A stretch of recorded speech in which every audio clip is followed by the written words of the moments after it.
How's it going, guys, and welcome to this prediction video.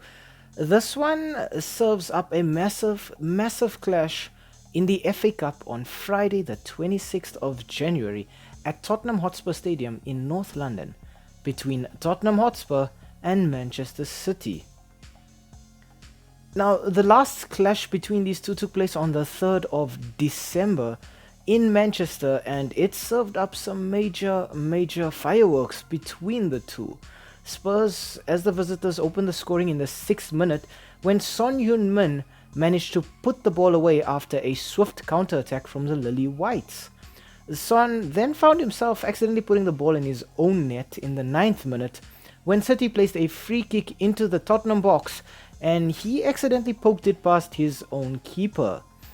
City then looked to take advantage of the change in momentum, and in the 31st minute Phil Foden managed to find the back of the net for the citizens, following some very quick and very sleek build-up play in the Tottenham box.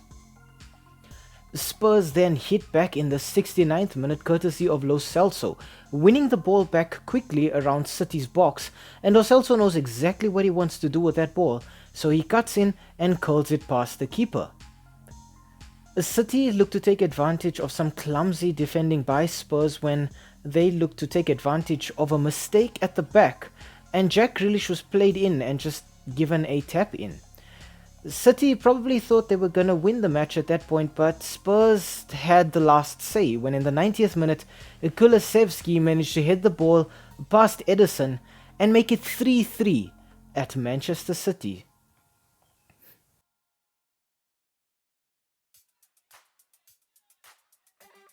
We start off our team analysis with Tottenham Hotspur. As the home side, Spurs are currently enjoying 3 wins, 1 loss and 1 draw in their last 5 matches. Their last match being a 2-2 draw at Manchester United in the Premier League.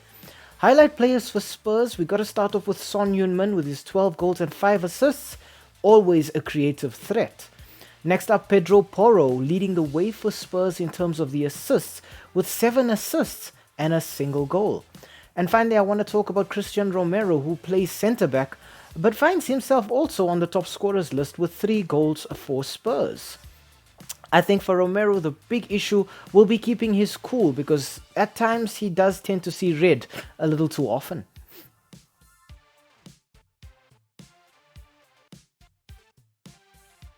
Next up, we move on to Manchester City. The last 5 matches for the citizens have ended in 5 wins.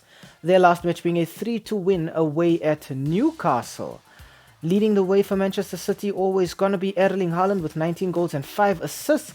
But right now Haaland might be a little bit of a doubt for them because he's been out for the last 6 weeks.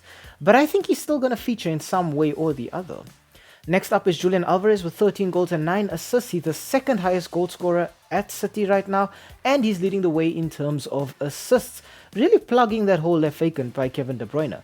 And speaking of the Belgian playmaker, he's back as well. And with a single goal and 3 assists, De Bruyne is looking to add some massive numbers to his list so far.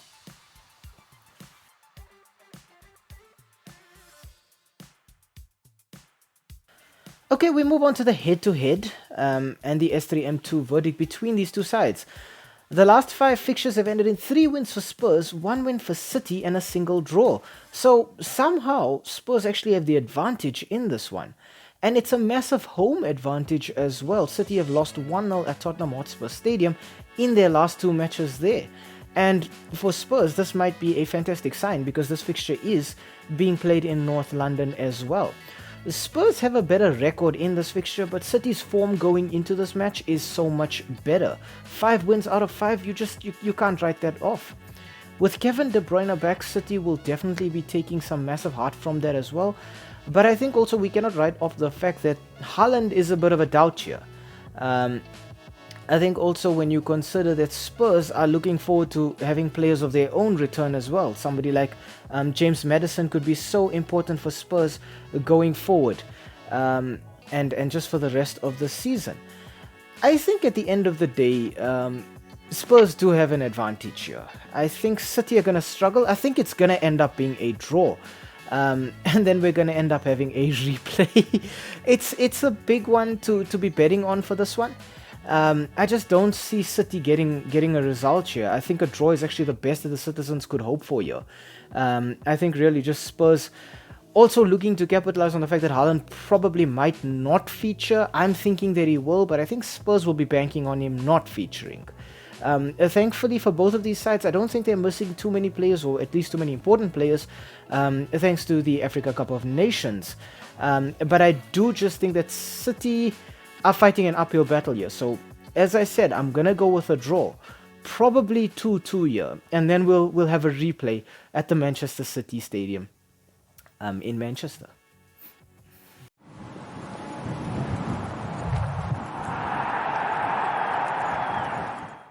Hi, thank you for making it to the end of this video. We really appreciate the watch time and the fact that you took some time out of your day to spend it with us talking about the sport that we all love. If you enjoyed the content, why not, drop a like down below or comment in the comment section. Maybe even consider subscribing to the channel. And I mean, while you are here right now, have a look at some of our old videos too. They should be appearing on the screen right now, along with that subscribe button. So you know exactly what to do. Thank you so much. It really helps with the YouTube algorithm. And have a great day out there. And we hope to see you again very, very soon. Thanks. Stay safe.